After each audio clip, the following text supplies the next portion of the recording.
Bonsoir à tous. Je voulais vous dire combien je suis heureuse de vous retrouver pour cette 12e édition des Trophées de l'Innovation Presse et vous souhaite la bienvenue dans ce nouvel écrin prestigieux qu'est le Westin Paris-Vendôme. L'UNESCO nous ayons une nouvelle fois fait défaut. Heureusement, tout le monde est ici. En mars dernier, je vous disais que la presse a su fondamentalement se transformer et innover. Ce mouvement est paradoxalement encore plus vrai en cette fin d'année. Malgré la guerre en Ukraine, la crise climatique, la hausse du prix du papier et de l'énergie, la presse se porte plutôt bien, avec une solidité des résultats de diffusion traduite par les chiffres ACPM et une solidité des recettes publicitaires. La presse connaît des initiatives sans précédent. CMI Reworld Media ou Xavier Niel, entre autres, candidats à la reprise d'Editis. Le Figaro qui lance une chaîne télévision live. Elle Magazine lance une chaîne d'hôtels de luxe. La PQR qui lance le plus gros tirage papier de la presse avec Diverto dès janvier 2023, traduisant la force du produit print dans la presse, et bien d'autres exemples de rachat et de diversification qui font des titres de presse des marques reconnues et bankable. Vos stratégies conquérantes s'appuient sur le renforcement des data, sur des solutions technologiques toujours plus performantes et sur une inventivité accrue dans la diversification, symbole du salon La Presse au futur. En 16 ans, la presse au futur est devenue un véritable laboratoire d'idées et est désormais le rendez-vous incontournable de la profession en mixant réflexion stratégique et solutions technologiques prospectives. Depuis 2021, la presse au futur est complétée par les régies au futur, village consacré au AdTech et MarTech dédiés à la monétisation de la presse. Le succès de cette initiative s'est traduit pour sa 2e édition par l'augmentation exponentielle de l'offre et du visitorat. Ce village sera complété sur All for Content où les régies pourront présenter leurs solutions de brand content aux agences et aux marques annonceurs, comme en mai 2022. Votre présence, aussi nombreuse pendant ces 2 jours, traduit votre volonté commune de maîtriser l'avenir de vos titres.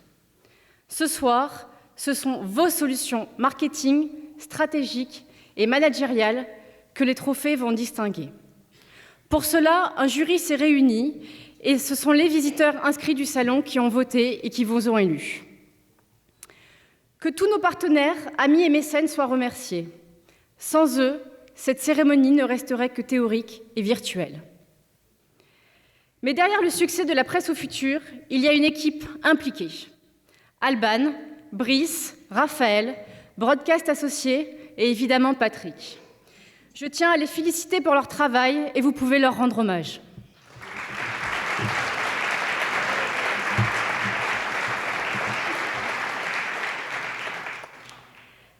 Merci aussi à toutes les organisations professionnelles de la presse, print ou digital, quotidienne ou magazine, généralistes ou spécialisées. Chaque année, vos conseils et vos propositions nous sont précieux pour rester leaders. Merci enfin à tous nos partenaires, fournisseurs ou prestataires de la presse.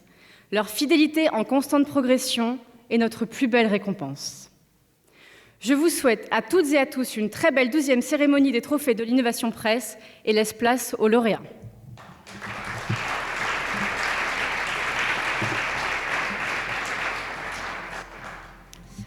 Nous allons donc démarrer cette soirée avec la première catégorie.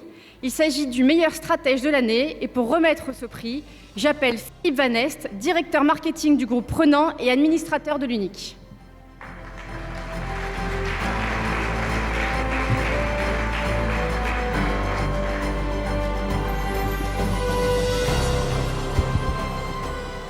Bonsoir Philippe. Bonsoir, bonsoir à tous. Alors Philippe, pour ceux qui ne connaissent pas, mais je ne suis pas sûre qu'il y en ait tant que ça, l'Unique est une organisation professionnelle qui accompagne les imprimeurs et soutient la branche. Pouvez-vous nous dire comment se porte la filière dans le contexte actuel ? Bon, j'aurais voulu vous dire, positiver c'est contagieux. Certes, nous vivons les mêmes péripéties, que ce soit en tant qu'éditeur ou en tant qu'imprimeur. Mais aujourd'hui, on va essayer plutôt de regarder l'avenir et l'avenir plutôt rose. Donc l'Unique aujourd'hui fédère la plupart des industries graphiques, quels que soient les procédés d'impression, quels que soient les métiers. Bien évidemment, elle est le partenaire principal de l'évolution des conventions collectives, des lois, de ce qui régit la profession. Mais à côté de ça, elle se porte de plus en plus sur 3 sujets. Le premier sujet qui est de rendre l'imprimerie plus humaine, de la rendre plus verte et de la rendre plus digitale. Donc en tant qu'éditeur, vous êtes bien sûr nos premiers partenaires. J'allais dire que serait l'imprimeur sans l'éditeur, mais peut-être que serait l'éditeur sans l'imprimeur sur une partie de ses supports. Et je suis très heureux de participer à la remise de ces trophées au titre de l'UNIC et au titre de tous les imprimeurs ici présents pour nous associer à ces réussites stratégiques que tu vas nous présenter. Bien, nous sommes également ravis de vous accueillir. Alors, ce trophée est un petit peu spécifique puisque c'est le seul qui n'avait pas de nommé. Et donc, on va vous remettre l'enveloppe pour nous révéler quel est ce stratège de l'année.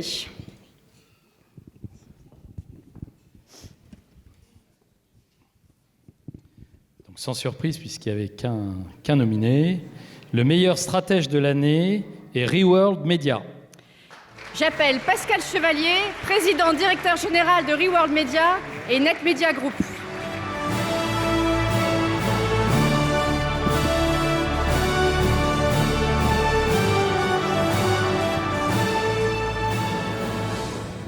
Alors, bonsoir, félicitations. Merci beaucoup. Alors, il vous a fallu moins de 10 ans avec Gauthier Normand pour imposer Reworld Media dans le paysage de la presse française. Vous avez d'abord racheté Marie-France, par la suite Mondadori et Editialis. En 2022, vous poursuivez votre croissance externe avec plusieurs acquisitions dans les domaines du food, de la santé, du féminin, de l'high-tech, faisant de votre groupe le leader du secteur, toutes familles confondues, avec un chiffre d'affaires dépassant les 600 millions d'euros.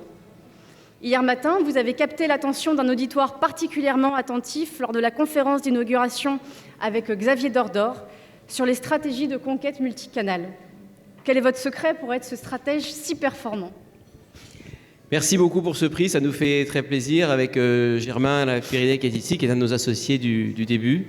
Et je ne sais pas s'il y a vraiment un secret, je crois que nous sommes une entreprise d'entrepreneurs, c'est peut-être ça le secret, c'est notre entreprise, nous l'avons créée tous ensemble il y a 10 ans et nous avons la même fougue et la même énergie depuis le début et ça y contribue fortement. Et puis, je voudrais terminer par remercier aussi toutes les personnes ici qui sont présentes parce que ce secteur que je ne connaissais pas il y a encore 10 ans, c'est un secteur formidable. Il y a beaucoup d'innovations à faire, beaucoup de choses à changer, beaucoup d'évolutions, beaucoup d'opportunités à saisir. Mais c'est un secteur qui, au global, est en croissance, est positif, alors dans sa globalité. Et c'est très intéressant. Donc, merci beaucoup à vous. Et nous sommes très fiers de ce trophée que, bien sûr, je partage avec Germain et toutes les équipes. Félicitations à vous. Et je vous invite à aller au photocall pour faire une photo, pour immortaliser ce moment. Pendant que nous passons au deuxième prix, il s'agit du lancement print de l'année. Et pour remettre ce prix, j'appelle Pierre Barqui, président directeur général de Barqui.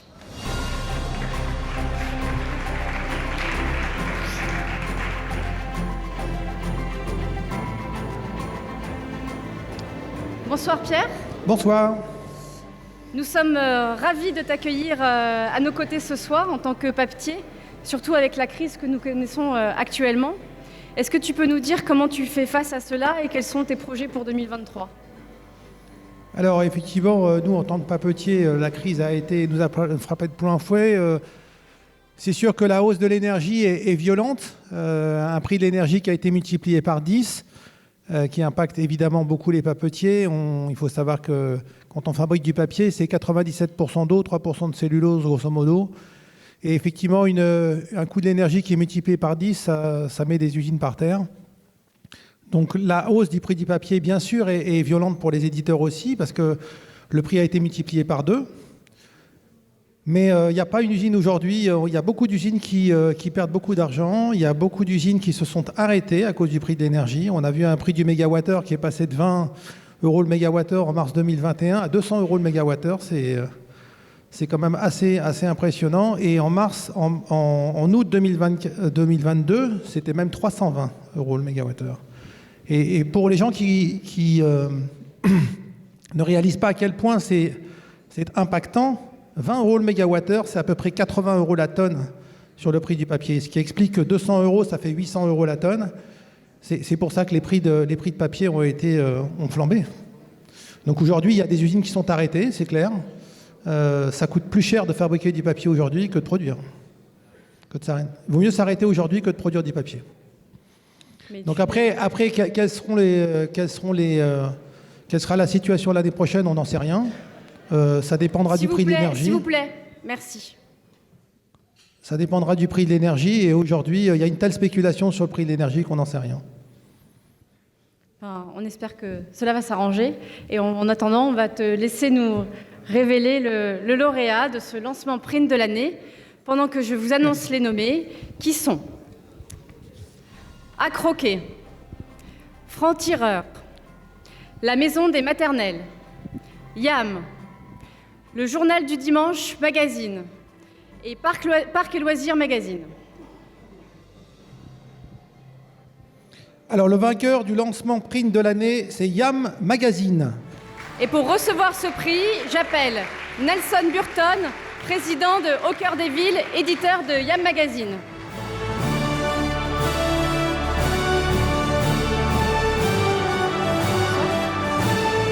Bonsoir à tous.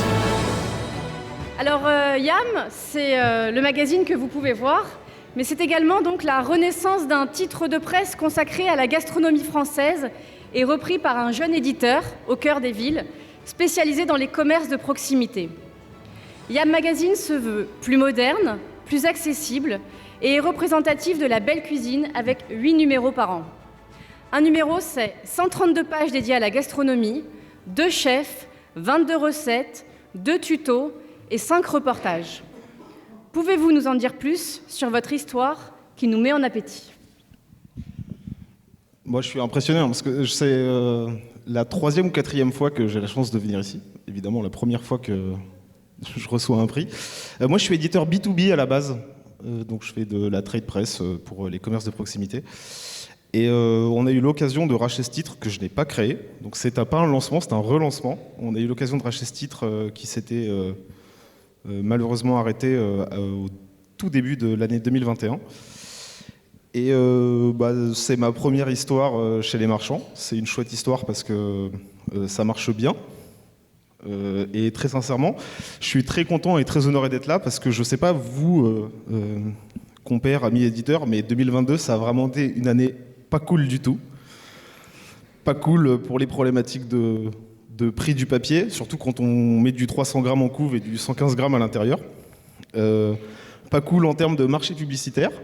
Mais en tout cas, on est bien en vente, on est bien en abonnement, les choses sont en train de se développer, le titre est presque rentable au bout d'1 an d'activité. Et donc voilà, c'est une super belle aventure, d'autant qu'on s'est lancé là-dedans un peu par hasard, parce que c'est une reprise au tribunal de commerce. L'histoire de ce relancement, c'est un de mes red chefs qui m'envoie un mail en me disant « J'ai vu que ce titre s'était pété la gueule, chiche, est-ce que t'es capable d'y aller ?» Bon ben, on y a été.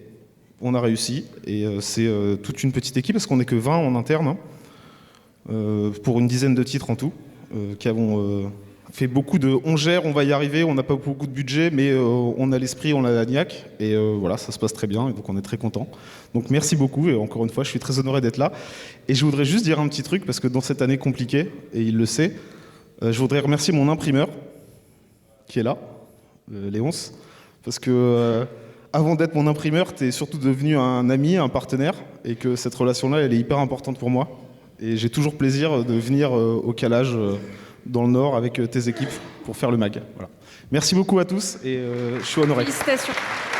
Et je vous invite à faire la photo au photocall.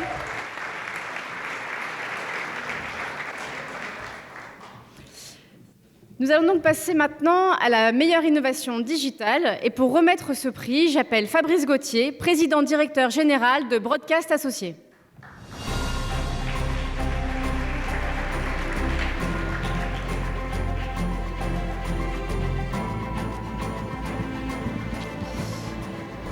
Bonsoir Dorothée. Bonsoir Fabrice. Fabrice, tu es un fidèle partenaire de cette cérémonie et tu nous accompagnes également dans la réalisation de cette soirée. Aujourd'hui, la presse est devenue multicanale. On dit d'ailleurs que le print et le digital doivent cohabiter. En tant qu'architecte média, quelle est ta vision sur ce point ? Je crois que c'est la vision d'aujourd'hui, mais encore plus d'avenir. Multiformat, multicanal. J'ai eu l'occasion d'animer une conférence hier sur la presse et la vidéo et j'ai aimé les paroles de Bertrand Gier du Figaro, qui est, je crois, présent ce soir dans la salle, qui me disait « On ne parle plus de presse, on parle de médias multicanal ». Eh bien, nous, Broadcast Associés, on essaie d'accompagner les éditeurs de presse, les médias en général, dans cette voie. Et je suis sûre que vous les accompagnez d'ailleurs très bien. Je te remercie. Donc, on va découvrir les nommés pendant qu'on va te remettre l'enveloppe qui nous révélera donc le lauréat de cette meilleure innovation digitale. Et les nommés sont l'équipe et Paris Match. Difficile de choisir parce que les deux ont bien travaillé en 2022, mais c'est l'équipe qui a gagné. Et j'appelle Laurent Prudhomme, directeur général du groupe L'Équipe, et Éric Maton, directeur du pôle print du groupe L'Équipe.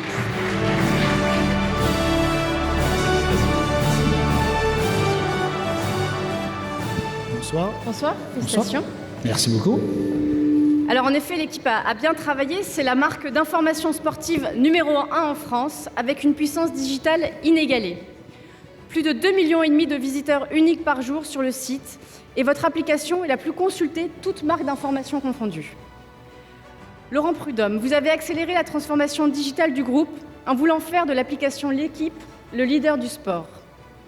En créant L'Équipe Explore, des documentaires pour les abonnés, et L'Équipe Live pour la diffusion d'événements sportifs gratuits, vous devenez une marque digital first, proposant des nouveaux contenus sur différents supports, le journal, les magazines, la télévision. Quelle est votre prochaine étape ? Oula. Ça, c'est une bonne question.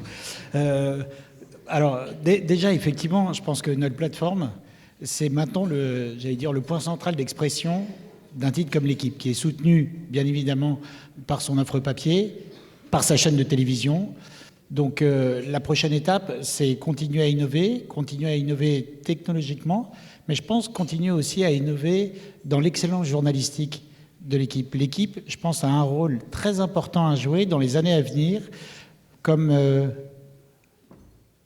rôle de leader dans la transformation de la conception du sport. Je pense que pour beaucoup de monde, le sport, c'est encore uniquement de la compétition, et on se rend compte, notamment pendant cette Coupe du Monde, que la Coupe du Monde de foot, on parle ou on ne parle pas assez de sujets comme l'insertion, comme la diversité. Et je pense qu'à l'avenir, L'Équipe doit être et doit jouer ce rôle-là. Donc c'est continuer à innover technologiquement, mais continuer à transformer un peu la perception du sport et probablement même de la société par le sport. Et alors justement, puisque vous parlez de la Coupe du Monde, vous avez un pronostic pour le match de samedi ? On espère bien évidemment une vraie victoire de l'équipe de France. Vous savez que pour l'instant, la chance, c'est que l'équipe de France cartonne, mais pas seulement. Je vais vous donner juste un petit, vous parliez de multicanal, un petit exemple. Hier, enfin, je pense que vous avez tous acheté L'Équipe ce matin, et ça, je vous en remercie. Vous avez vu qu'on a fait la une avec la victoire du Maroc. Voilà. Et que le Maroc, ce match-là, a été suivi par plus de 1,2 million de téléspectateurs sur notre chaîne, sachant qu'on n'avait pas d'image. Donc 1,2 million de personnes ont regardé pendant 2 heures des commentateurs talentueux qui commentaient sans image. Et 1,7 million de visiteurs uniques ont suivi les commentaires sur notre plateforme. Et ça, c'est ça aussi la force d'un média multicanal, comme vous dites. C'est qu'on a des médias qui sont complémentaires, la force du papier, la force de la télévision, mais vers une plateforme digitale très forte. Ben, on espère. Bravo en tout cas. Merci beaucoup. Bravo. Merci. Je vous invite à aller faire la photo. Et nous allons passer à la dernière catégorie avant l'entrée. Il s'agit de la meilleure innovation régionale et territoriale. Et j'appelle Frédéric Oliven, directeur général d'audience, pour remettre ce prix.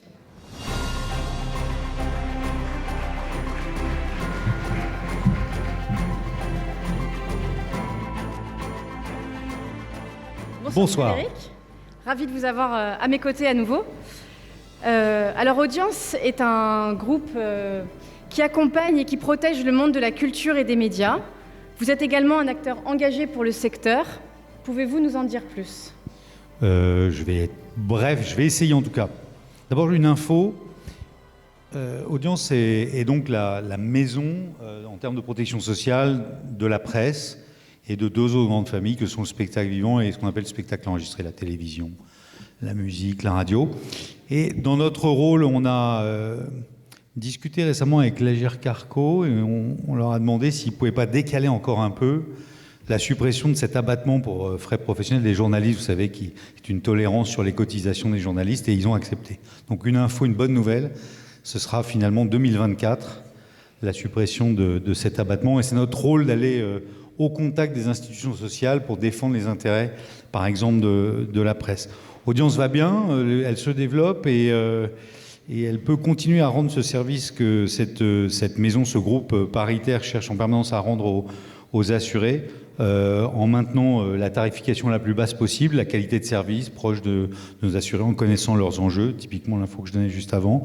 Et je trouve que la presse développe sa confiance en audience, qui est une grande fierté pour nous, et je remercie infiniment tous les clients d'audience qui sont là et ceux qui sont nouvellement arrivés du monde de la presse, et encore une fois pour nous une formidable nouvelle. Bravo aux organisateurs des trophées de l'innovation, c'est vraiment une belle manifestation. On est très heureux de vous soutenir ce soir à nouveau.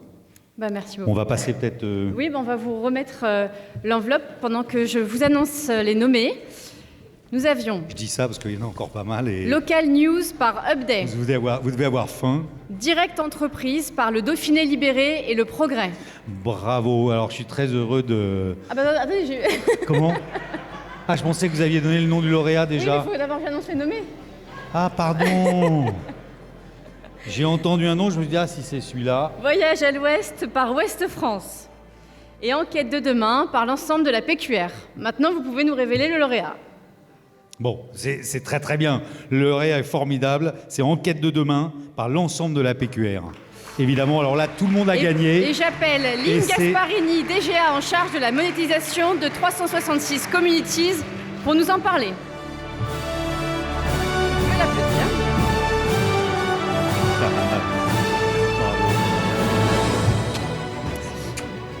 Bravo. Alors pour ceux qui ne savent pas, Enquête de demain, c'est le choix de mettre en lumière ce qui peut rassembler dans un contexte de crise écologique, d'inégalité sociale et de tensions démocratiques.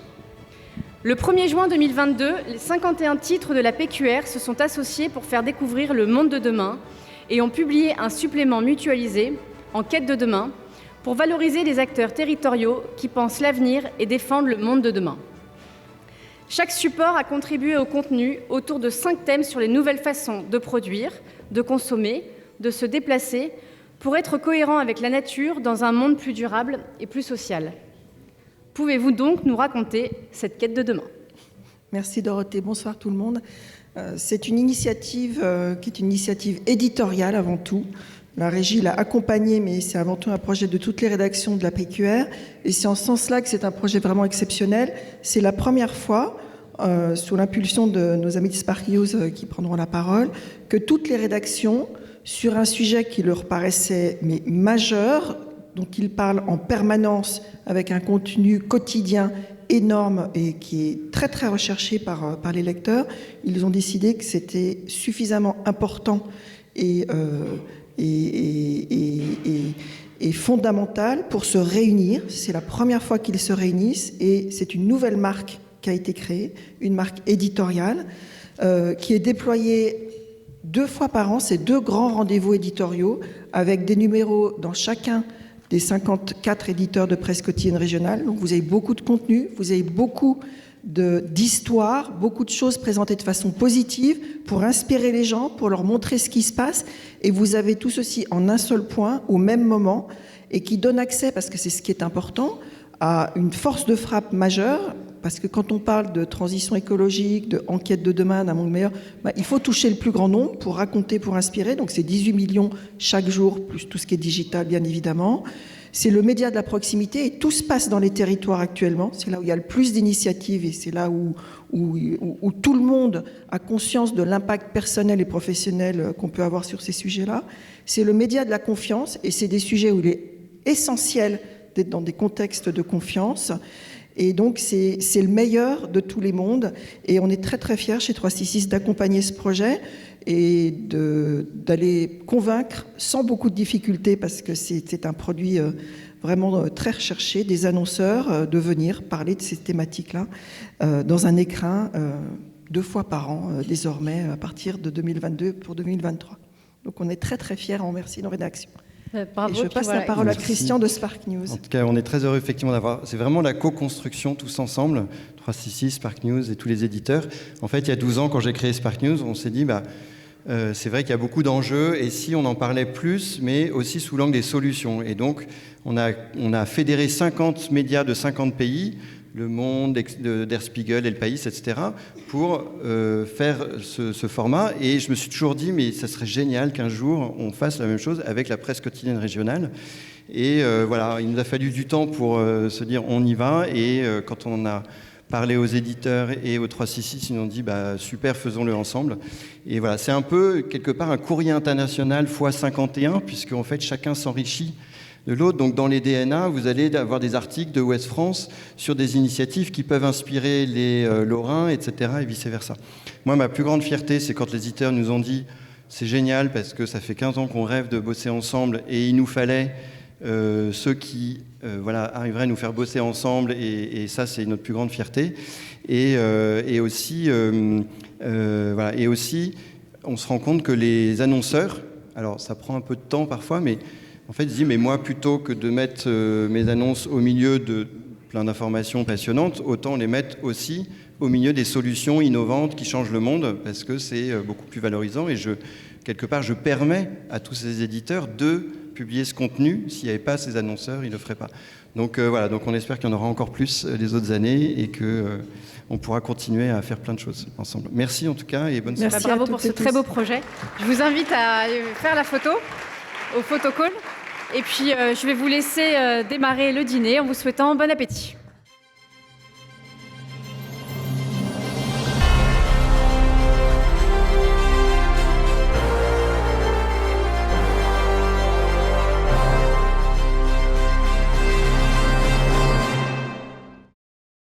J'espère que vous avez apprécié vos entrées. Nous allons poursuivre avec la meilleure innovation dans les nouveaux formats.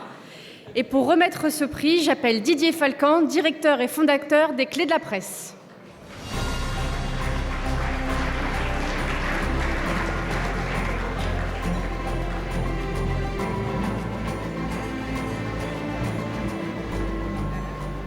Bonsoir. Bonsoir Didier. Didier, on dit que la presse va mal, et pourtant on a vu hier et aujourd'hui dans les allées du salon un état d'esprit positif et un certain dynamisme. En tant qu'expert, peux-tu nous dire comment se porte la presse ?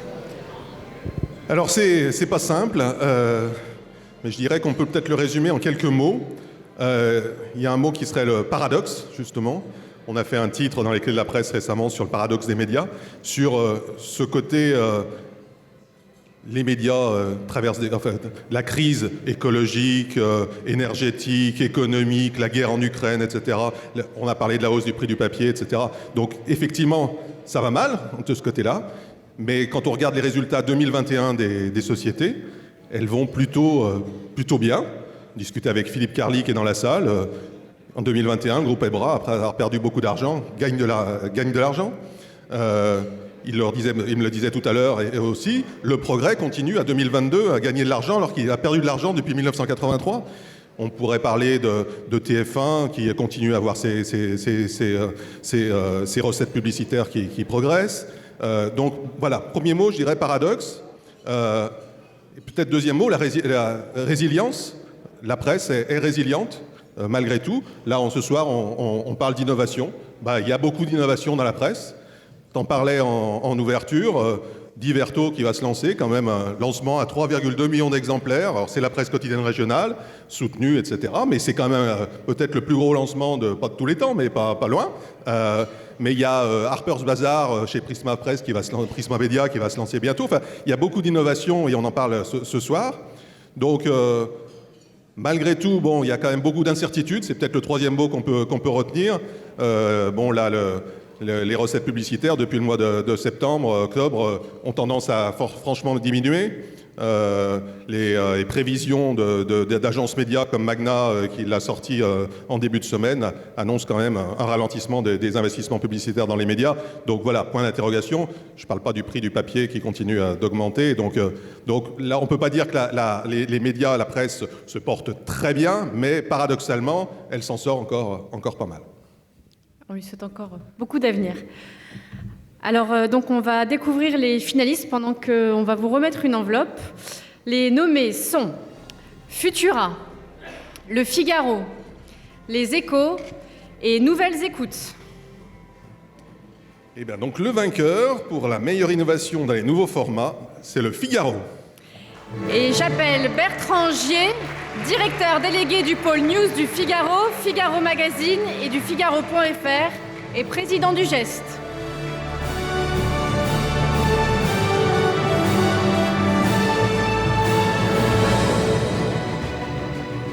Bravo. Bonsoir Bertrand, Bonsoir. Félicitations. Alors depuis 2022, le Figaro n'est plus un simple journal, je le disais en préambule, puisque la marque est devenue une chaîne de télévision à part entière avec le Figaro Live. Le Figaro Live est le premier média français à adopter ce mode de distribution de vidéos gratuites en streaming sur Samsung Télé et les smartphones Galaxy, soit 20 millions de téléspectateurs potentiels, avec 5 heures de direct quotidiennes et plus de 30 vidéos à la demande. Pourquoi et comment un titre de presse historique se tourne-t-il vers la télévision ? Bonsoir, merci pour ce prix. Alors justement, chaîne de télévision, pendant longtemps, c'était un mot, c'était un peu comme lapin sur un bateau. C'était interdit de le prononcer parce que ça représentait ce qu'on voulait pas être ou ce qu'on pouvait pas être. Il n'était pas question qu'on soit une chaîne de télévision, on ne savait pas, il n'y en avait pas besoin, etc. Donc notre histoire, c'est une petite histoire comme il arrive parfois des belles histoires sur le web, c'est-à-dire c'est parti de quelque chose de tout simple. Très modestement, vous savez, il ne faut pas être un gourou sur le web, il ne faut pas dire je sais, faut essayer et regarder. Donc on a commencé tout bêtement à diffuser quelques vidéos à la demande au sein de nos articles pour illustrer, pour essayer de rendre un meilleur service à l'internaute.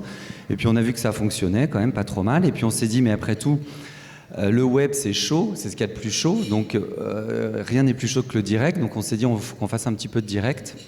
Donc là aussi, avec un plateau comme ça, avec 2 caméras, comme vous... Encore moins bien sans doute que ce que vous faites là. On a commencé par faire du direct et puis on s'est dit ça fonctionne pas mal. On a fait attention à essayer chaque année quasiment de ne pas perdre d'argent avec ce projet-là, c'est vraiment important. Et puis on s'est dit maintenant qu'il y a du direct, on va mettre de l'interactivité parce que le web c'est de l'interactivité. On voulait pas faire de la télé, on voulait faire du web. Donc on a commencé à mettre des interfaces de chat pour que les internautes puissent communiquer avec la personne qui était sur le plateau, etc., etc. Et puis petit à petit, on est arrivé à 4-5 heures, on a essayé de progresser, de monter le niveau, on a construit des studios, on est arrivé à entre 3 et 5 heures de show, comme on dit, par jour. Donc on s'est dit, on peut essayer de faire une boucle avec tout ça, de faire un flux, voir ce que ça donne. Voilà, il y a des gens que ça a intéressé, donc on s'est mis quelque part, on a linéarisé à partir du délinéarisé, inversement aux télévisions qui souvent, évidemment, ont un flux linéaire et délinéarisent. Et donc ce flux, qui vaut ce qu'il vaut, mais que nous, on ne trouve pas inintéressant, on a commencé à le diffuser sur notre site, et puis sur Molotov, on a été les premiers, sur Fast, on est les premiers, donc sur Samsung, LG, on a été les premiers acteurs non issus de l'audiovisuel à l'être. Donc je ne peux pas vous dire que les 20 millions de spectateurs sont là, mais ça progresse bien. Et donc l'histoire continue parce qu'on a fini par se dire, mais après tout, les contenus qu'on produit, ils se regardent, mais ils s'écoutent également. Donc on a fait des podcasts et puis petit à petit, on s'est dit, mais après tout, on peut aussi faire une radio. Et donc on a candidaté pour avoir des fréquences sur la Digital Audio Broadcasting. On a récupéré, on a des fréquences, on va demander des fréquences supplémentaires. Et donc depuis 3 semaines à peu près, vous pouvez écouter à Paris, à Marseille, à Nice, dans d'autres endroits, en passant par les applis dédiées, dans la voiture, partout, vous pouvez écouter le Figaro Radio. Et ça s'écoute, franchement. Donc c'est une belle histoire qui va continuer, puisque cette fois-ci, on va franchir le cap de la vraie télé, entre guillemets, puisqu'on a fait l'acquisition avec notre partenaire Secom d'une fréquence TNT en Ile-de-France qui émettra à partir de la fin du mois de mars. Voilà, donc l'aventure continue, modestement, tranquillement, on essaye d'apprendre. Tout ça, évidemment, je ne l'ai pas dit, mais bien entendu, ça part de l'excellence de nos contenus. Je sais qu'il y a Vincent Roux dans la salle, qui est un des rédacteurs en chef de l'équipe vidéo. Je voudrais le remercier parce qu'ils font un travail formidable, ils ne comptent pas leurs heures. Et donc, ce qu'on essaye de faire, en vidéo, c'est vraiment de faire un bel exemple de l'omnicanalité. C'est un mot qui a déjà été prononcé ici, de nos contenus. Voilà, on publie des contenus les meilleurs possibles, et puis ensuite on les diffuse sous toutes leurs formes et par tous les vecteurs qui sont à notre disposition. Voilà ce qu'on essaye de faire. Bah, c'est bien, vous êtes la preuve que la presse devient un média multicanal. Merci Félicitations, beaucoup et je vous invite à prendre la photo au photocall pendant que nous passons à la prochaine catégorie, la meilleure innovation technique. Et pour remettre ce prix, j'appelle Bruno Génuy, président fondateur de Mélodie.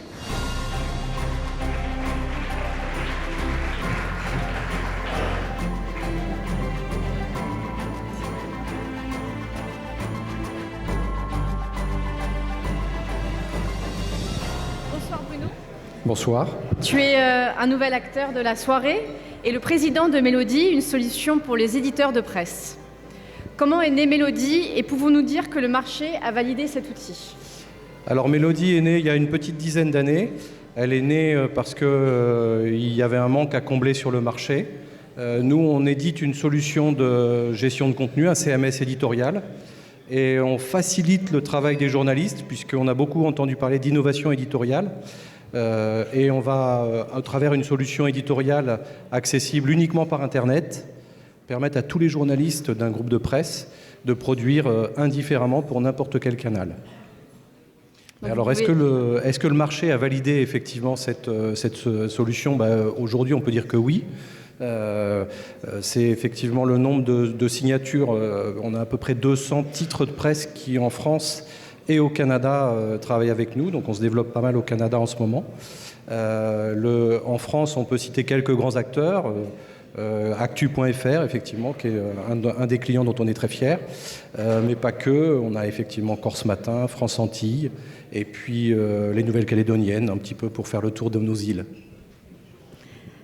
Alors juste avant de vous poser la prochaine question, je vais juste demander, s'il vous plaît, de respecter un petit peu de silence. Merci. Alors est-ce que vous pouvez nous dire jusqu'où ira Mélodie ? Alors jusqu'où ira Mélodie? C'est une bonne question. En fait, Mélodie ne s'arrête pas. Mélodie évolue toujours avec la demande de nos clients. Or, on sait aujourd'hui que les besoins, ça évolue en permanence.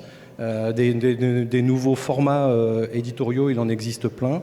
Et ils s'en lancent tous les jours. Donc nous, on accompagne nos clients au plus près et on répond à leurs demandes. Donc jusqu'où ira Mélodie? C'est partout où nos clients nous demanderont d'aller. J'espère très loin. Très bien, on va vous remettre l'enveloppe pendant que nous découvrons les nommés, qui étaient France Antilles Journal et Le Télégramme. C'est une grande joie pour moi d'appeler France Antilles Journal. Et je demande à Claude Perrier, directeur général de France Antilles, de nous rejoindre.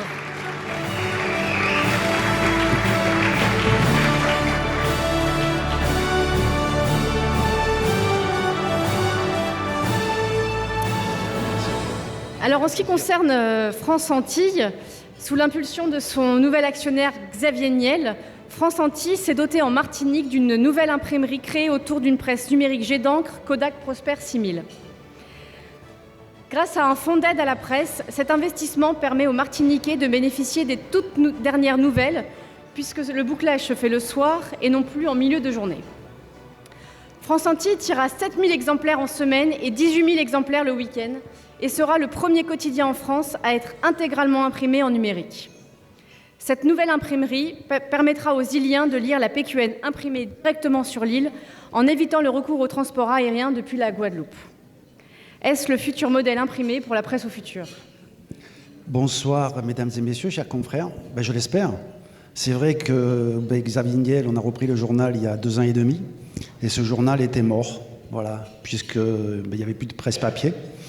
Et donc, quand je suis arrivé, j'ai fait un petit peu le constat, et donc il n'y avait plus d'imprimerie à Martinique, il n'y avait plus d'imprimerie en Guyane, et il y avait une imprimerie en Guadeloupe, Offset, et tous les jours on acheminait le journal à Martinique.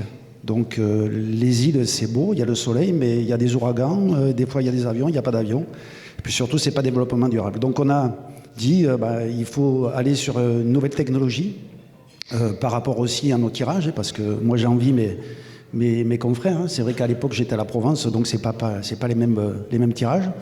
Comme vous l'avez dit, on est entre 7 000 et 18 000 au week-end. Et surtout, moi, je voulais aussi que cette presse nationale vive. Et je vois le patron de l'équipe, il doit y avoir Le Figaro, Le Monde et Les Échos nous ont fait confiance pour faire un projet commun. Et à partir du premier trimestre 2023, on va imprimer un jour, à jour J, l'équipe, le Monde, Le Figaro, Les Échos, plus toute la presse nationale. Et c'est aussi un petit peu une petite révolution. Et pour cela, il fallait un outil. Donc on a travaillé autour de la table. Et donc je remercie mes fournisseurs, mais surtout mes partenaires, donc Kodak, Unkeler et puis Mélodie, parce qu'on s'est mis autour de la table et on a réussi, je crois, à monter ce modèle économique. Donc c'est le premier trophée que je reçois parce que j'ai été très mauvais à l'école. Donc je remercie en tout cas mes parents de m'avoir soutenu de ne pas aller à l'école. Donc c'est ce premier trophée à 61 ans et je le dédie surtout à mes équipes et puis surtout vous avez parlé tout à l'heure de Xavier Niel et mon président Anthony Marek, de ce projet qui est un petit peu fou et révolutionnaire. Mais ça marche. Et donc là, j'ai oublié l'équipe, mais voilà, les journaux sont prêts. Maintenant, il va falloir les fabriquer, les distribuer. Mais je suis très fier et surtout, vous savez, l'outre-mer, on aime. Moi, j'ai un petit accent méridional. L'outre-mer, on est loin. On ne pense pas souvent à nous. Donc c'est vrai qu'on rame.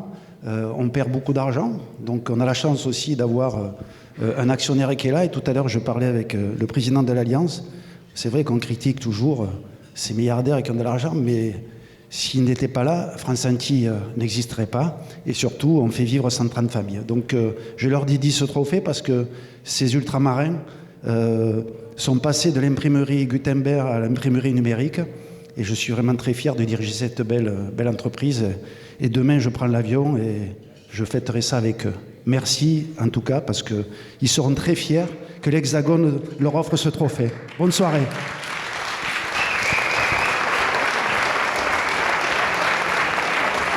Merci, je vous invite à aller faire la photo et on espère que ce ne sera pas votre dernier trophée. Nous allons donc passer à la catégorie suivante avec la meilleure innovation marketing et publicitaire. Et je demande à Sébastien Danet, président d'Influencia, de me rejoindre. Vous pouvez l'applaudir.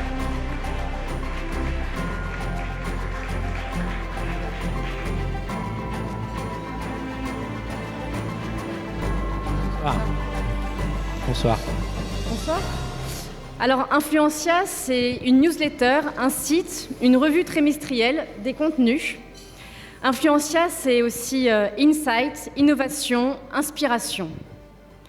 Pouvons-nous en dire autant de la presse et du monde des médias et de la communication ? En tout cas, ce qui est sûr, c'est qu'on essaye d'aller au-delà de notre territoire initial, c'est-à-dire seulement le territoire des tendances et du marketing et de la communication, avec deux nouveaux territoires. Le territoire de la RSE, avec le lancement de The Good au sein d'Influencia cette année, et le lancement de Minted sur tout ce qui est AdTech, Web3, digital. Et donc, on pense que voilà, en 20 ans, puisqu'Influencia a 20 ans, le secteur du marketing et de la communication s'est déployé sur plusieurs thématiques, plusieurs verticales fortes.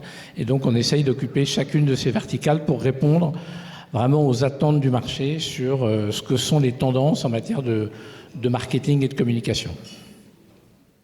Je crois que vous avez aussi un prix la semaine prochaine. Donc, Absolument. On a effectivement pas mal d'événements, pas aussi gros que celui-là, mais pas mal d'événements tout au long de l'année.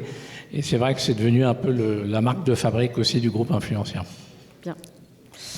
Alors, on va vous remettre l'enveloppe pendant que je vous révèle les lauréats les nommés de cette catégorie, qui sont Impact for Food par Unimédia, Boer Média Régie, Bayard Média Développement et GMC Média. Les Échos, Le Parisien Média, Le Monde Publicité, Média Figaro pour la calculette de Carbone Pi. Vidéo Impact for Brands par 366 Communities, Média Figaro et Prisma Média Solutions. Marie-Claire Prescription Beauté par Marie-Claire et Envol par Reworld Media. Et le vainqueur est Impact for Food.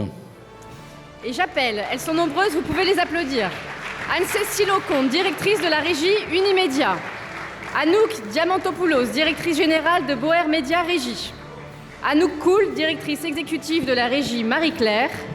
Et Fabienne Marquet, directrice de la régie Bayard Média, présidente du syndicat des régies publishers. Félicitations. Donc, merci, bonsoir à toutes et à tous. Donc merci beaucoup pour ce prix, nous sommes très honorés. Alors, pour vous expliquer un petit peu ce prix, en fait, les 4 régies ici présentes ont créé un nouveau produit publicitaire print et bimédia dans le secteur alimentation et boissons autour de 4 marques.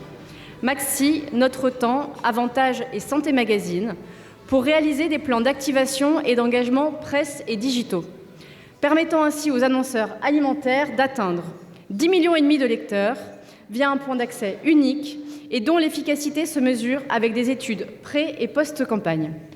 Est-ce une opération réussie et allez-vous renouveler cette expérience?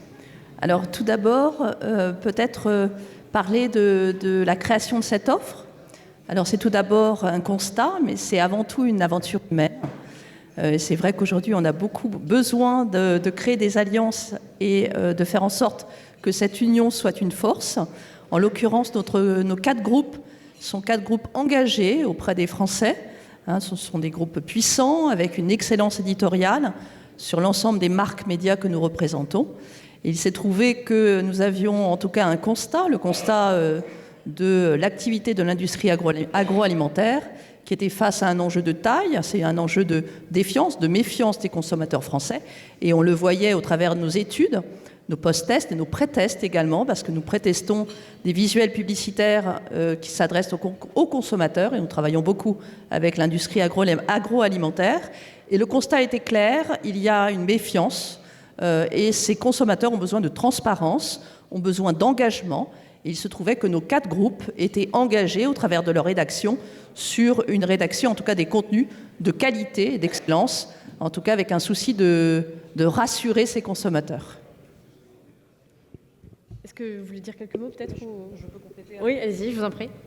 Le micro. Je peux compléter avec l'accueil qui a été réservé à notre nouvelle offre. L'accueil est très bon. On a d'ores et déjà, depuis le lancement, une douzaine de marques qui sont intéressées pour intégrer l'offre Impact for Food dans leur plan média 2023. Et je tiens à cette occasion à saluer l'engagement de nos équipes commerciales qui ont vraiment travaillé ensemble, en pleine collaboration. Nous avons les 4 référentes Impact for Food qui sont parmi nous ce soir. On tient à toutes les remercier pour leur engagement et leur esprit d'équipe. Et ce n'est qu'un début, mesdames, il va falloir continuer. Bravo, et donc je vous invite à aller prendre la photo pour immortaliser ce moment. Et nous allons passer à la catégorie suivante, l'éditeur innovant de l'année.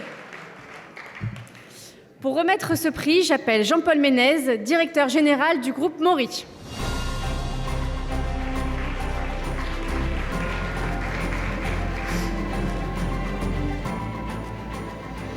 Bonsoir à toutes et à tous. Bonsoir. Alors le groupe Maury possède le parc machine rotative le plus important de France, avec 20 rotatives offset commerciales dans des paginations alliant de 16 à 96 pages, 8 rotatives offset spécifiquement adaptées aux livres, 9 lignes de presse numériques, noires ou couleurs. Spécialisé dans l'impression de périodiques, de catalogues et de livres, le groupe Maury a réalisé en 2021 un chiffre d'affaires de 116,5 millions d'euros avec un effectif de 904 personnes. Comment le groupe Maury fait-il face à la crise ? Je voudrais d'abord remercier, non seulement vous avez cité les machines que l'on a, un parc machine effectivement extrêmement important, mais derrière, c'est beaucoup de gens qui travaillent. Et nous avons dans notre groupe 900 collaborateurs, donc j'en profite pour leur remercier pour les efforts qu'ils font régulièrement tout au long de l'année. Alors comment on fait face à la crise ? Je vais essayer de ne pas faire pleurer les foules, c'est pas bon avant la suite du repas. Je dirais tout simplement, et c'est un peu un des thèmes ce soir, en travaillant et en innovant. Et notamment en cherchant des solutions pour réduire notre consommation énergétique. Vous n'êtes pas sans savoir que, je pense que ça a déjà été évoqué, que les prix de l'énergie ont fortement augmenté. Donc une façon de lutter contre, c'est de réduire nos consommations. Et on s'aperçoit qu'en réfléchissant, en innovant, on trouve toujours encore des pistes pour la baisser. Et c'est assez surprenant.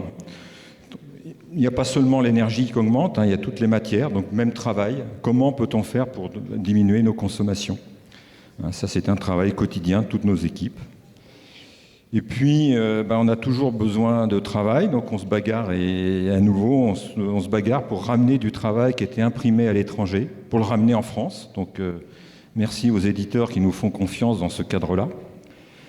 Et puis, on se bagarre aussi avec l'UNIC pour représenter la profession, pour que notamment au niveau du gouvernement, que les aides que le gouvernement met en place, notamment dans le cadre du plan de résilience pour aider l'industrie en France à survivre à cette crise, que l'industrie de l'imprimerie, et derrière, c'est tous les éditeurs qui en bénéficient, même si vous n'en avez pas toujours pleine conscience, c'est tout le monde qui en bénéficie. Donc pour bien faire prendre conscience à Bercy que comment il faut aider les aides, comment elles doivent être mises en place pour qu'on puisse avoir un prix de l'énergie à peu près supportable. Voilà. Et puis à la fin, je voudrais remercier les éditeurs qui nous aident tout au long et nous accompagnent tout au long de cette crise. Merci à vous. On va vous remettre l'enveloppe pendant que je vous annonce les nommés de cette catégorie, qui étaient Samuel Goutebel, Turbulence Presse, Philippe Abreu, Eros Média, et Albin Servian, IO Média. L'éditeur innovant de l'année est Albin Servian. Et donc j'appelle Albin Servian, d'IO Média, à me rejoindre.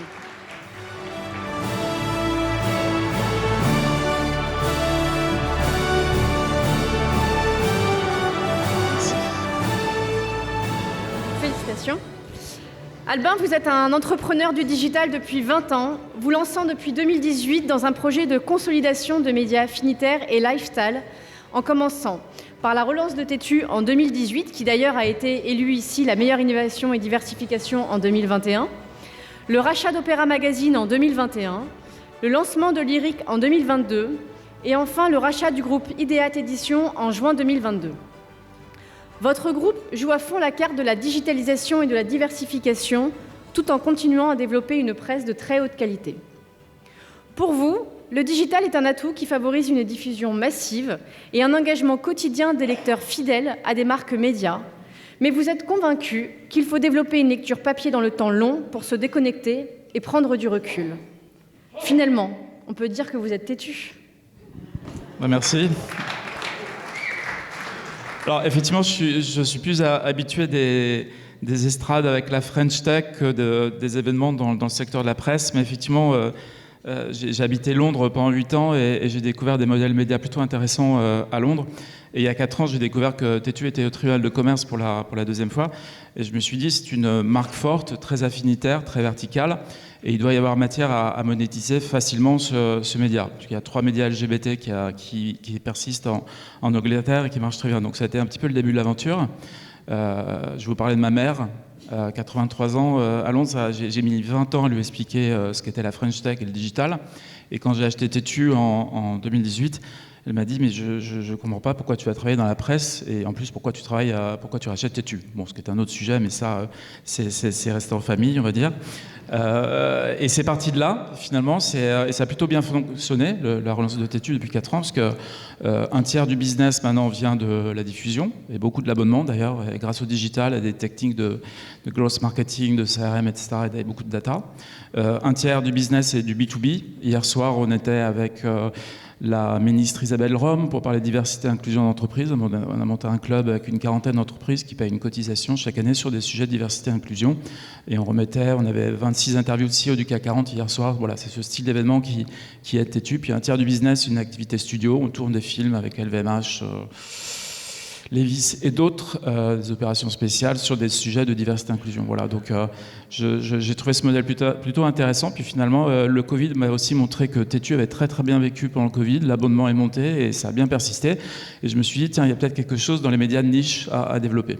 Voilà, donc l'opéra, c'était parfait, c'est très niche. Il n'y a pas grand monde qui va voir l'opéra en France, mais en tout cas, c'est un secteur qui est très intéressant, qui est très haute valeur et qui intéresse aussi beaucoup de partenaires plutôt haut de gamme. Donc, rachat à Centre-France des actifs d'Opéra Magazine. Donc là, tout est digitalisé, on a revu toute la distribution et on commence à attaquer la diversification et la digitalisation. Et troisième étape, je me suis dit à ce moment-là, mais finalement, pourquoi pas accélérer. J'ai appelé Laurent Blanc, super éditeur qui, il y a 20 ans, avait créé Ideat, et il y a 10 ans, The Good Life. J'étais abonné à The Good Life depuis 10 ans, et j'adore d'ailleurs Ideat. Et c'est des beaux magazines, c'est ce que j'appelle des coffee table magazines. C'est des magazines qu'on collectionne, et ça correspondait complètement à l'ADN de mon projet. C'est redévelopper des magazines qui se collectionnent. Voilà, et j'ai travaillé aussi dans le secteur de la musique, et j'ai souvent l'habitude de dire qu'il n'y a pas de fatalité à la crise de la presse, loin de là, comme il n'y avait pas de fatalité à la crise du disque il y a en 2000. Et j'ai tendance, ma vision, c'est pour ce petit groupe IO Media, c'est de développer ce qui s'est passé sur le disque, c'est développer du vinyle. Le digital, c'est bien. Le matin, on a les notifs, on peut lire des news, etc., qui sont formatés pour Internet.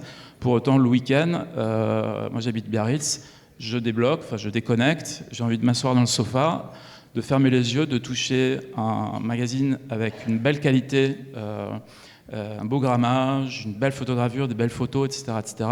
Quelque chose qui sent le papier avec de l'encre qui ne vous reste pas sous les doigts. Voilà. Donc ça, c'est mon projet, c'est magazine collectionnable. Donc maintenant, il y en a 6. Il y a Dim Dam Dom qui avait été aussi lancé par Laurent Blanc, qui l'a mis en pause pendant le Covid, il a bien raison. Et on lance le tome 9. Il a appelé ça tome, mais je trouve qu'il avait vraiment raison. C'est très épais, c'est un peu plus cher que des magazines standards. On le lance d'abord en digital, forcément. On réactive en digital à partir du mois de décembre avec une plateforme de newsletter éditorialisée pour réactiver, engager nos fans. Et on relance le magazine le 2 mai de mémoire. Voilà.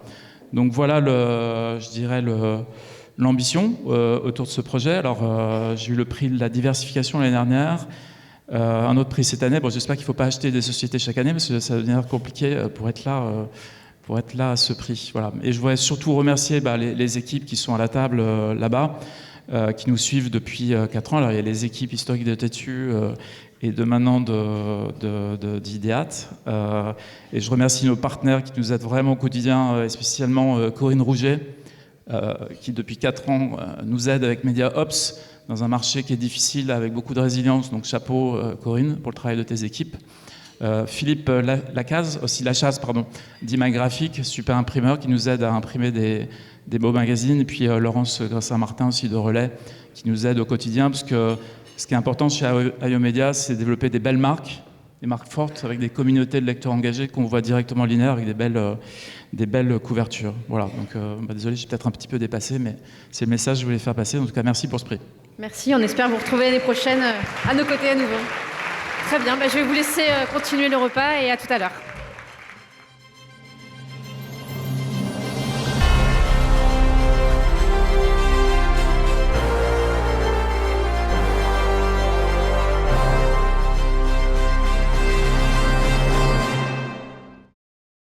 Nous allons poursuivre avec la dernière partie de cette soirée et j'appelle Franck Chauveau, directeur général de Readly, pour remettre la meilleure innovation diffusion.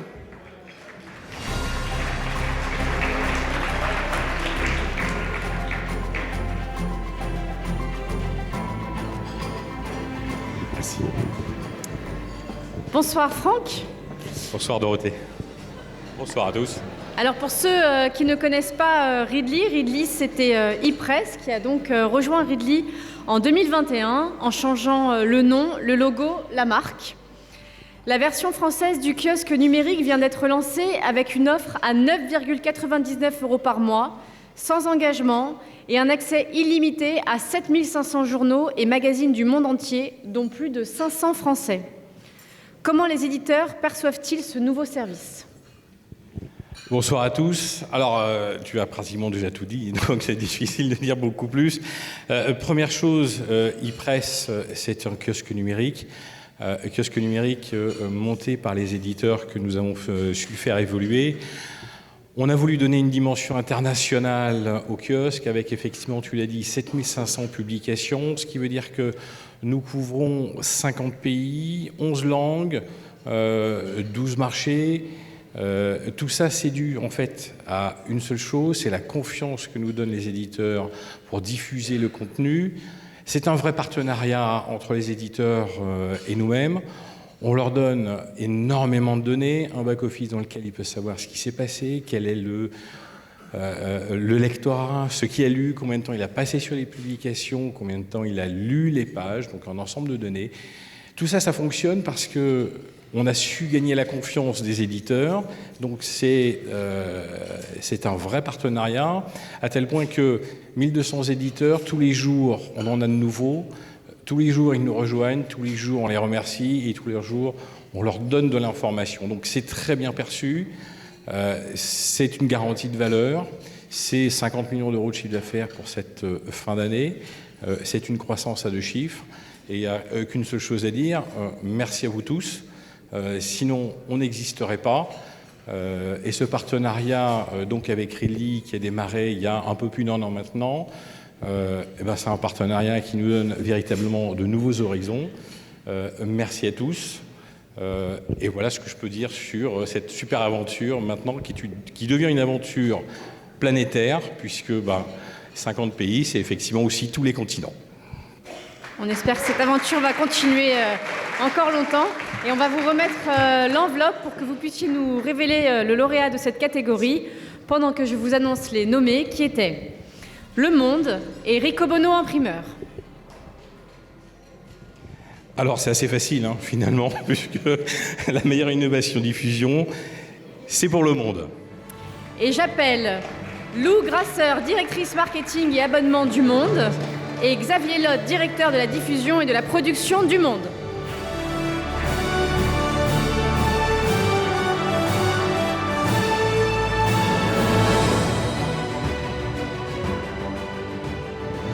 Bonsoir. Bonsoir Xavier.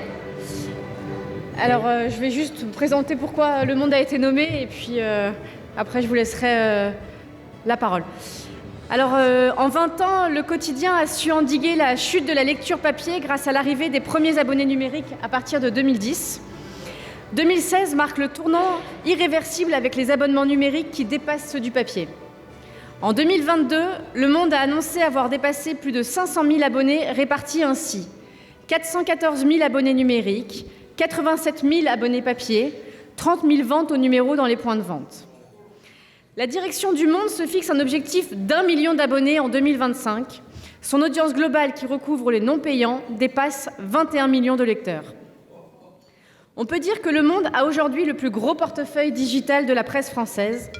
Et une étude parue ce matin sur la lecture digitale faite auprès des lecteurs des suppléments week-end du Monde, des Échos, du Parisien et du Figaro conforte le succès de votre diffusion puisque les lecteurs interrogés confirment l'efficacité de la lecture digitale. On dit donc bravo au Monde puisque je crois que vous remplacez la personne qui devait remettre ce prix. Oui, je fais un remplacement là. Voilà.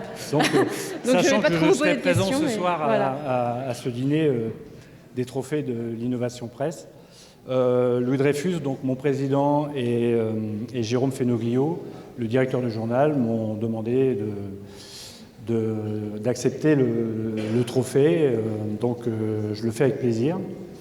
En tant que directeur de production du Monde et de la diffusion vente au numéro, je suis pas très légitime d'être sur cette estrade, mais je me dis que on n'obtiendrait pas des résultats aussi satisfaisants sur le numérique, sur la croissance de nos abonnés numériques, sans un journal solide et résilient. Donc voilà, j'en profite puisque j'ai le micro pour remercier mes partenaires imprimeurs qui nous soutiennent, qui nous aident, le groupe Rico Bono, le groupe Mori et Imaï Graphique pour ne citer qu'eux. Donc merci au nom de Louis et de Jérôme. Voilà. Vous nous leur transmettrez nos félicitations et je vous invite à aller prendre la photo. Merci beaucoup. Nous allons donc passer à l'avant-dernière catégorie de la soirée avec la meilleure innovation diversification. Et j'appelle Léonce Antoine Després, président-directeur général de l'imprimerie Léonce Després, à me rejoindre.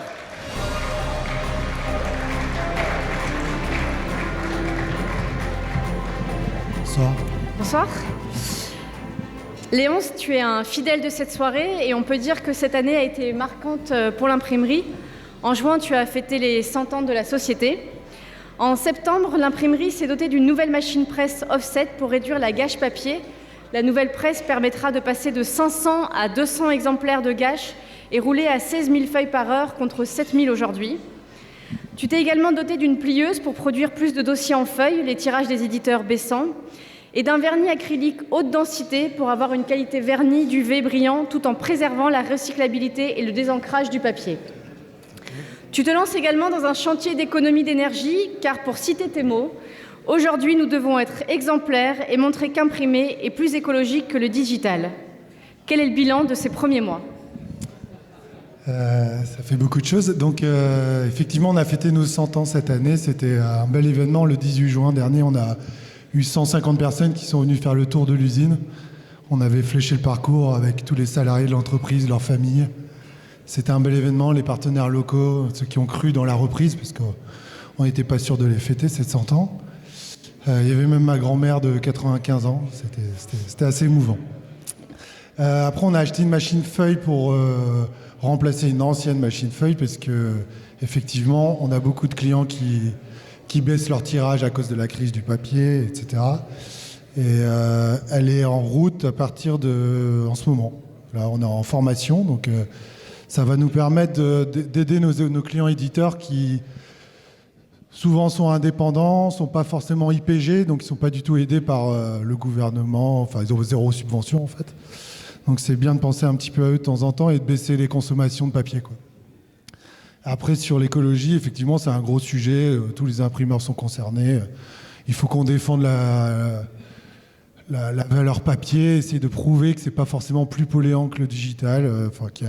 Parfois, le digital est plus polluant, parfois moins. Mais en tout cas, faut arrêter avec le paper bashing que les GAFAM nous dictent dans la fin des emails en imprimant ce mail que si nécessaire. Et aujourd'hui, on est à ISO 50001, donc on arrive à calculer exactement pour chaque machine combien de mégawattheures on consomme. Donc c'est assez important et on arrive à prouver là que plus on roule vite, moins on consomme d'énergie. C'est assez intéressant sur les rotatives. Et que finalement, l'électricité est on dépense plus d'électricité que de gaz sur une rotative, donc ça c'est aussi intéressant.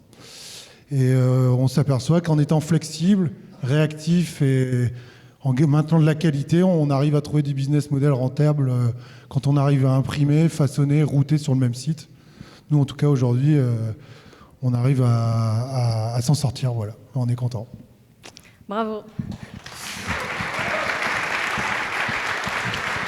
On va te remettre l'enveloppe pendant que je vous annonce les nommés de cette catégorie qui étaient Le Figaro Télé par Le Figaro, Envol par Reworld Media, le groupe Les Échos Le Parisien pour sa croissance externe, Infopro Digital pour le rachat d'EventMaker et 366 et Digiteka pour leur partenariat stratégique.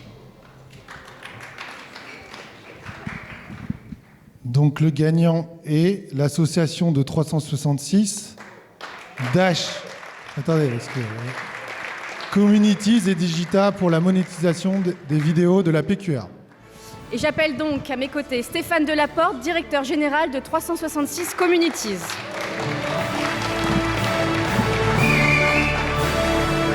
Bonsoir. Merci pour ce prix.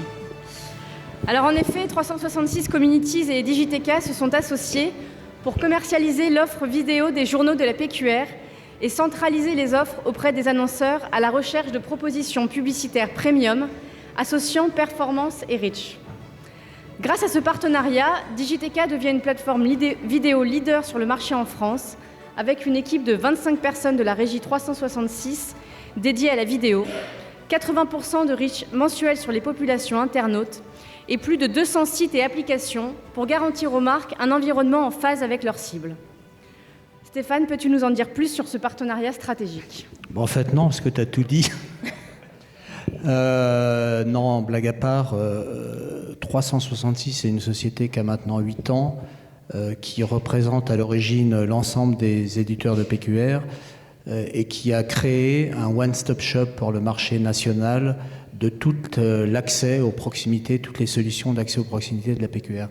Et quand on analyse le marché, l'évolution de ce marché, notamment digital, on voit bien, ça a été rappelé d'ailleurs par certains intervenants avant moi, que le marché il est en train de s'organiser autour quand même de la vidéo. C'est le format qui est en train de monter en puissance et c'est le format qui est de plus en plus consommé, notamment avec les smartphones.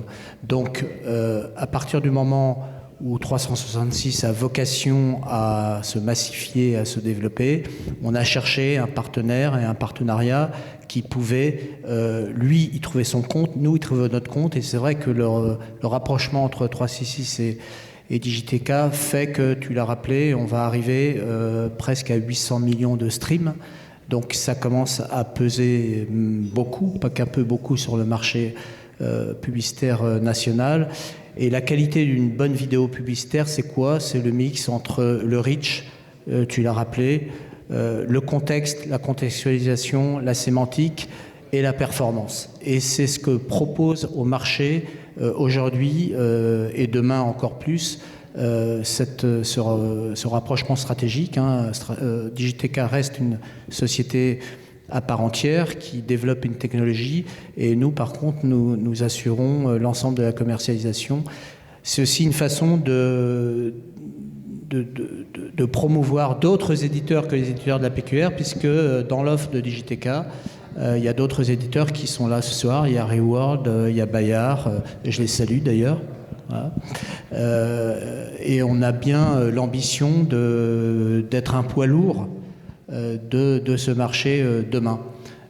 Ça correspond aussi à la stratégie de massification de la régie, je l'ai déjà dit, qui a énormément de chantiers de développement pour l'année prochaine. Avec notamment le lancement de Diverto, je l'annonçais tout à l'heure pour 366, donc rendez-vous en 2023. Merci à vous. Donc je vous laisse aller faire votre photo tous les deux, pendant que nous passons à la dernière catégorie de la soirée. Et donc à la fin, je demanderai à tous les sponsors et lauréats de me rejoindre pour la photo finale. Donc pour remettre ce dernier prix, j'appelle Wilfried Souchet, directeur de Rico Bono Imprimeur, pour nous dévoiler la personnalité managériale de l'année.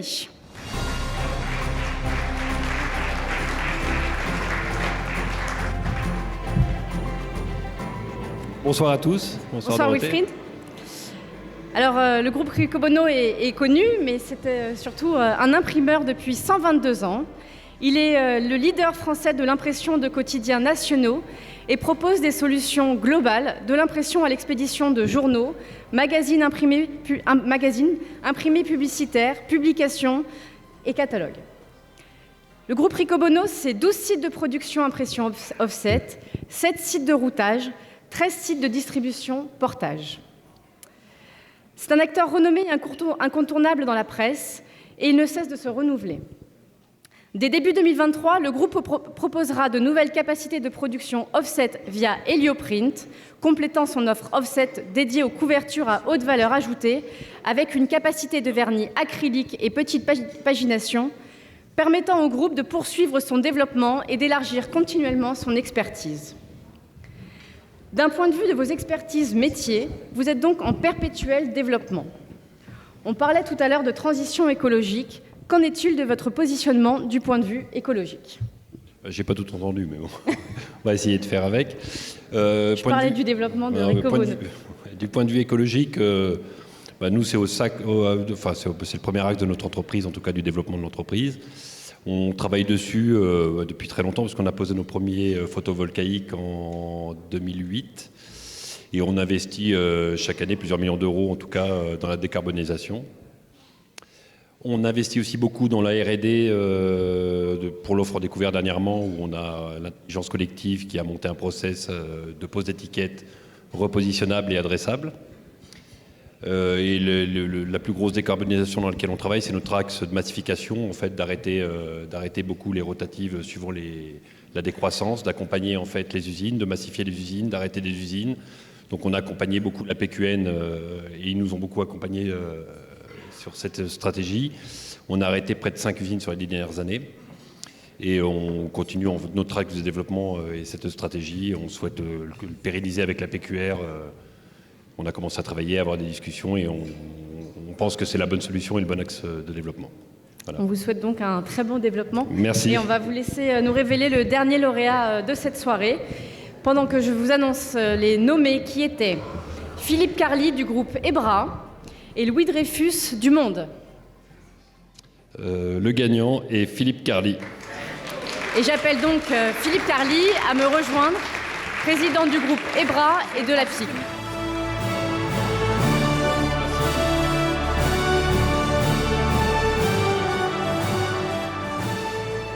Philippe Carly, en 2017, vous prenez la présidence du groupe EBRA, alors dans une situation critique. À cette époque, le Crédit Mutuel envisageait depuis de nombreuses années de se désengager du pôle presse en décroissance et lourdement déficitaire. Mais vous avez su renverser la tendance. Au bout de 5 ans de présidence, vous avez fait du premier groupe de presse quotidienne régionale un pôle bénéficiaire depuis le premier semestre 2021, après avoir perdu 60 millions d'euros par an. Un exploit réalisé grâce à une économie de 130 millions d'euros pour un chiffre d'affaires de 500 millions d'euros et avec 800 000 exemplaires papier diffusés quotidiennement. Aujourd'hui, le groupe EBRA se lance dans le numérique et la diversification. Au printemps 2022, vous avez acquis Humanoid, groupe de presse en ligne qui permettra à EBRA d'accélérer le développement de ses revenus digitaux et d'élargir son audience. Enfin, Philippe Carly, vous êtes le symbole de la renaissance de la presse quotidienne régionale et avez été élu président de l'APIG le 11 octobre 2022. Félicitations pour ce palmarès.